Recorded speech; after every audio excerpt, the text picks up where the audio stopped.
português que foi com o Porto del Mar, que foi no Brasil, uma cidade no Brasil, gosta uma praça, se chama Mazagão, igual que aqui. Habib sabe que a sua cidade foi abandonada pelos portugueses. Sabe que fugiram para o Brasil e construíram uma vila com o mesmo nome, Mazagão. Tem dificuldade em ir mais além.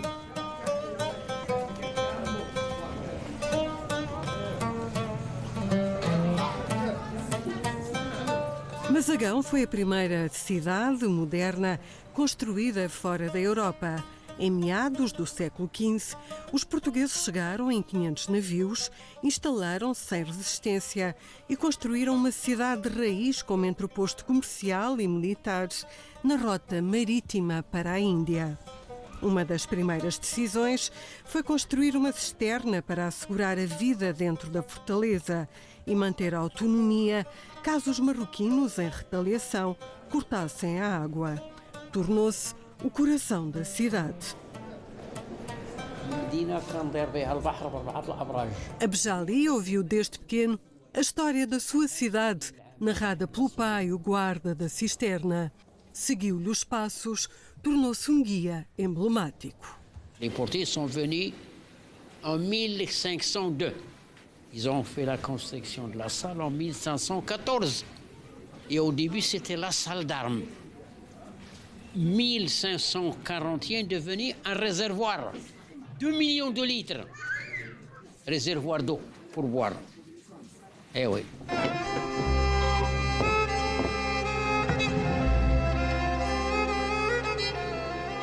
Monumento único do Renascimento, resistiu ao abandono e às várias fases conturbadas da cidade.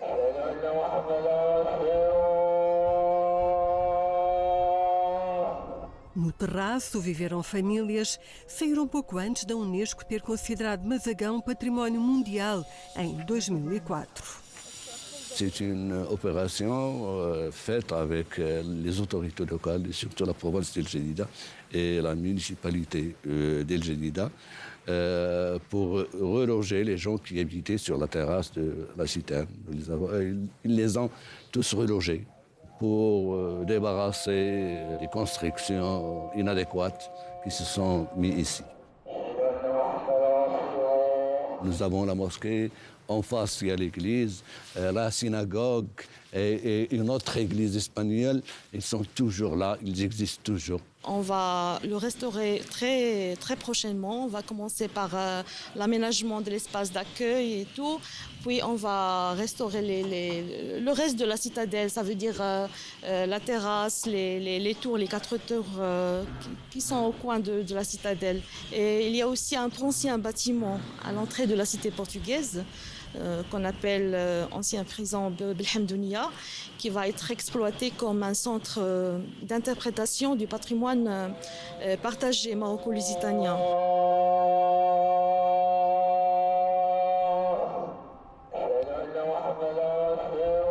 A cidade portuguesa é a mais conhecida em Marrocos, muito procurada pelos turistas, mas pouco divulgada nos livros de história. Mesmo em frente à cisterna, o edifício da Associação da Cidadela Portuguesa recebe diariamente estudantes para apoios escolares. Desconhecem a importância da passagem dos portugueses pela cidade. A pergunta não os atrapalha, porque vivem à velocidade de um clique. En 1516, la cité est une prison et est une garnison portugaise. En 1790, la cité devient marocaine.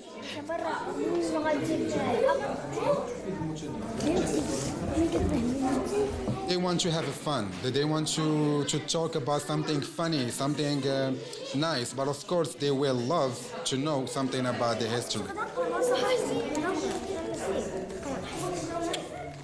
A fortaleza de Mazagão apresenta a forma de um quadrado irregular, rematado por 4 baluartes. Um marco na arquitetura militar, as armas passam a ser manejadas com pólvora através de canhões. A configuração das muralhas facilita a defesa, enquanto a cidade se desenvolve com base na fortificação portuguesa. Il y a beaucoup d'histoires ici, il ne faut pas oublier que la population qui résidait ici ont été par la suite déportée en Amazonie, en Brésil. Donc, ce qui fait qu'il y a beaucoup de jalonnage. Donc, une ville portugaise construite sur un territoire marocain et après une population qui a résidé ici mais qui s'est déplacée en Brésil. Et tout ça, ça fait beaucoup d'histoires. Et à travers ces histoires, il y a les grandes lignes de l'histoire que nous connaissons tous, mais il y a aussi les petits détails de chaque jour. Em 1769, os portugueses abandonaram Mazagão. Após a retirada, a cidade esteve 50 anos abandonada, o que lhe valeu a designação de arruinada. Havia uma decisão política, digamos assim, de abandonar Mazagão, porque Mazagão não era uma praça sustentável. No ano de 1769, o sultão de Marrocos, Sidi Mohamed Ben Abdullah, impõe um cerco terrível a Mazagão, com bombardeamentos fortíssimos, de tal maneira que as próprias calçadas são arrancadas para que os projéteis não ressaltassem, e essa decisão do abandono acaba por ser precipitada por esse cerco. Inclusivamente, nessa altura, a família dos nobres e do capitão já não estavam na cidade. Il y avait un accord entre le roi du Maroc de l'époque, Sidi Mohamed Ibn Abdillah, qui avait conclu un accord avec Lisbonne à l'époque. L'accord, il dictait que le départ des Portugais doit être fait, mais sans destruction de la ville. Mais les habitants de Mazagão n'ont pas accepté cet accord-là, et ils ont miné une partie donc, de la muraille. Et quand le départ des Portugais a été fait, les Marocains ils ont voulu rentrer, et il y avait un bombardement de la porte, de la façade donc terrestre, ce qui a causé beaucoup de morts. Alors, en ce moment-là, donc, il y avait une décision de ne plus habiter parce qu'elle était vraiment détruite. Segundo o acordo entre Portugal e Marrocos, os portugueses tiveram apenas 3 dias para abandonar a cidade. Um dilema para quem nasceu em Mazagão. Os moradores, aqueles que nasceram aqui, que estavam aqui já há várias gerações, não aceitam de maneira nenhuma a decisão do abandono e provocam imensas destruições na cidade, para já em todo o património religioso, cortando inclusivamente as patas dos cavalos para que nada sobrasse para os marroquinos.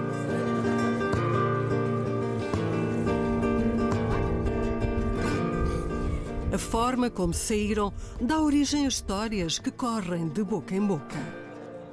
Some people you find something, the gold here and some stones, and the people always you think about something inside here, and the houses and the ramparts.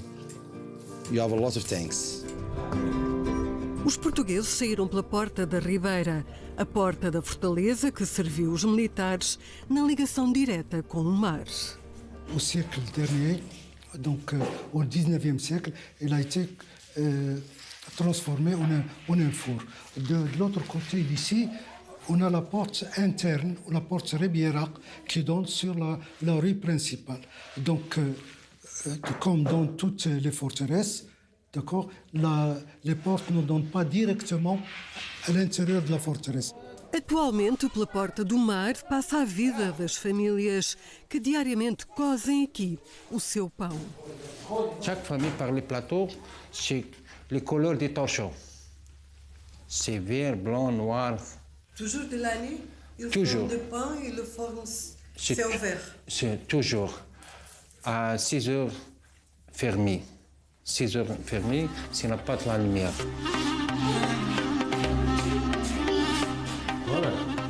Ao olhar através da porta, ainda é visível em maré baixa um muro designado de pesqueira que servia para reter o peixe e facilitar a pesca. Nos dias que correm, a pesca artesanal tem muito a ver com técnicas portuguesas. Fazem parte de um povo que mistura 2 culturas sem encontrar explicação.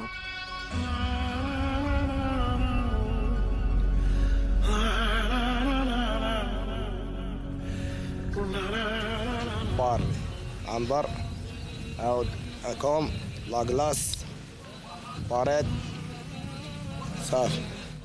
C'est la même chose que font les Portugais, les Marocains.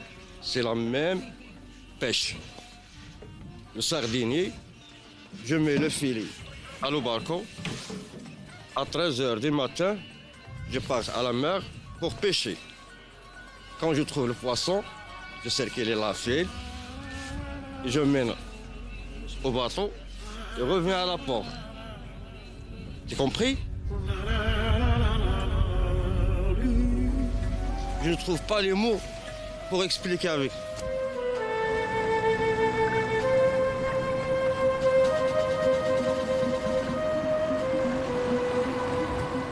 A norte de Marrocos, num ponto estratégico do Estreito de Gibraltar, a fortaleza de Alcácer Seguer foi abandonada após a evacuação portuguesa em 1552.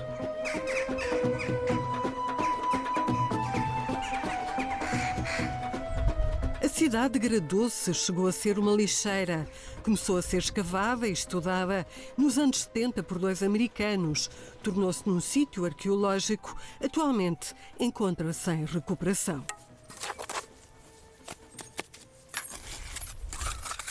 C'est un monument qui a été construit par les Portugais en phase dans le temps. Et il marque la ville d'Orsasrel en tant que site archéologique, en tant que ville médiévale. Estas muralhas demarcam a couraça que protegia a vida na fortaleza. Abrindo-se apenas para o mar, por aqui passava toda a logística do castelo. Toutes les munitions qui parvenaient à la plaza de Orsasrel à travers la mer depuis Lisboa. Recentemente, o Ministério da Cultura marroquino decidiu recuperar a vila, património das civilizações portuguesa e marroquina. Faltam turistas para dinamizar a cidadela, que foi completamente abandonada pelos portugueses em 1552, quando deixou de ter interesse estratégico para a coroa. Nunca mais aqui viveu gente.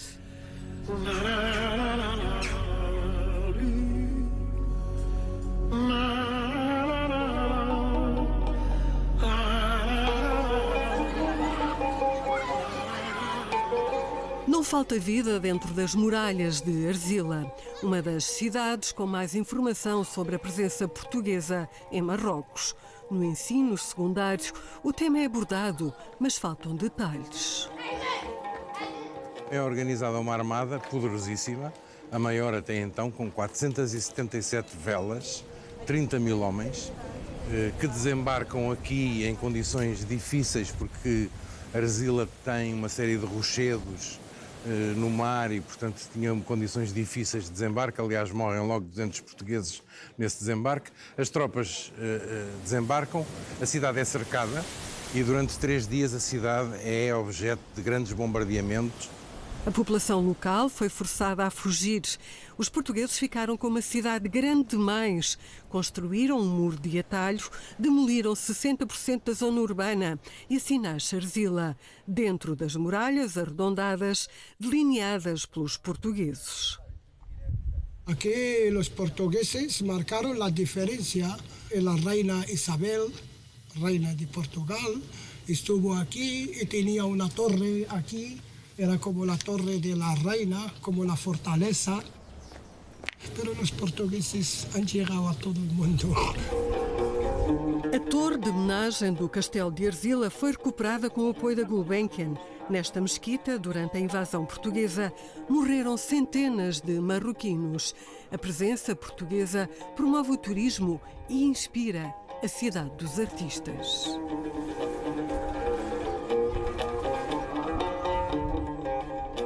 Me llaman el chico de la pintura alternativa. Algunos me llaman el hombre del sacos. El hombre del sacos, porque tu trabajo es todo feito todo siempre pinta en sacos de cemento. La música y la mujer, y la danza, y la mujer del tiempo que ama la vida, y que ama la naturaleza, y que ama su familia y su pareja. Y la Medina. Siempre un trocito de la Medina, un trozo de portugués, con la cosa nuestra, con el templo, la mezquita.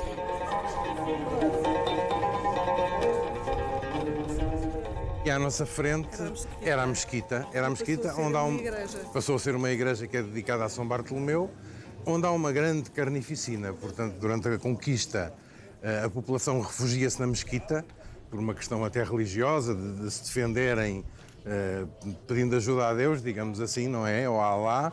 e os cavaleiros entram por aqui adentro e há uma mortandade muito grande. A Vila Nova é reforçada com arquitetura balística que não passa despercebida aos turistas. Durante as filmagens, encontramos um português. Quando é que saíste? Sim. Rui tinha acabado de chegar. Veio sem destino, numa busca interior, pelo percurso onde os portugueses descobriram o mundo. Venho de Portugal, a pé à boleia, com destino a Moçambique. Eu estou a fazer esta viagem apenas com 100 euros. O projeto é um projeto para 5 anos, parcelado por 5 continentes, com a intenção de despender 100 euros por continente. Inicialmente o desafio tem que ser pessoal, nós temos que nos descobrirmos e melhorarmos e todos os dias desafiarmos cada vez mais de forma a conhecermos cada vez melhor. A conquista de Erzurum foi de tal forma violenta que a população de Tanger fugiu com medo da morte.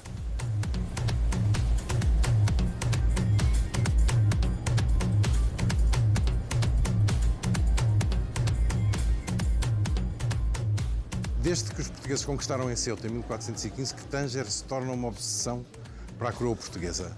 No fundo, conquistar as duas cidades estratégicas no Estreito de Gibraltar.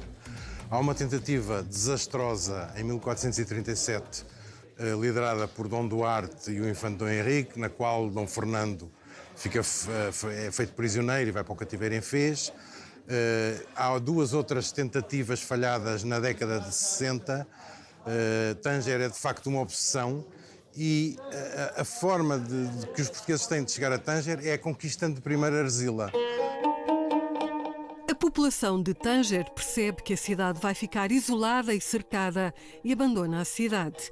A entrada dos portugueses numa cidade que foi tão cobiçada acabou por ser pacífica depois de vários assaltos falhados. E aqui estavam os portugueses vivendo muchos años, cuando venían todos fueron con franceses, españoles. Pero los portugueses hicieron murallas, murallas antiguas. Y otros palacios que no están aquí, están en otras ciudades.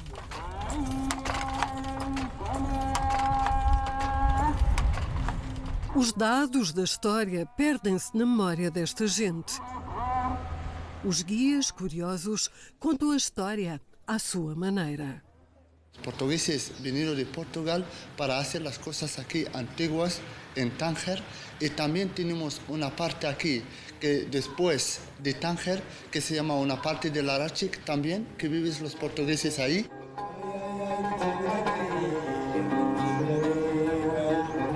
Depois do abandono no interior da cidadela, os marroquinos construíram ruas labirínticas para aumentar a privacidade e assim nascem as Medinas.